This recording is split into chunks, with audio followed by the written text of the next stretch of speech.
और इधर ये चलने लगा। किसी के साथ झड़प नहीं हुई, हम तो शादी पे आए हैं। आज निकाह का फंक्शन है, खुशी का मुकाम है, बच्चों की शादी है। उनके माँ बाप इधर नहीं पहुंच सके, लेकिन मियाँ साहब की सरपरस्ती में हम आए हैं। तो कोई आके आपके शादी वाले घर में कोई आके गंदी ज़बान बोलेगा तो उसके लिए हमने हलवा तो पका के रखना नहीं।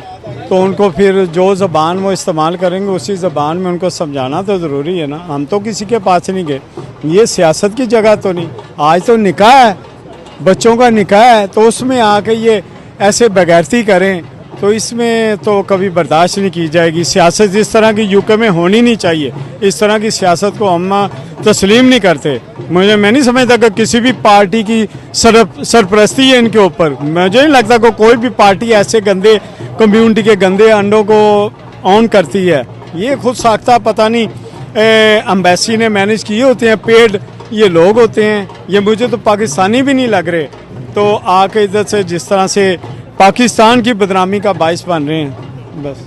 YouTube पर गुगली टीवी देखने के लिए youtube.com की सर्च बार में गुगली टीवी टाइप करें। गुगली टीवी के पेज पर सुर्ख रंग के सब्सक्रिप्शन वाले बटन पर क्लिक करना ना भूलिए। YouTube पर अपलोड होने वाली वीडियो से बाखबर रहने के लिए बेल आइकॉन पर क्लिक कीजिए। आपको हर नई आने वाली वीडियो के बारे में नोटिफिकेशन मौसूल हो जाएगा।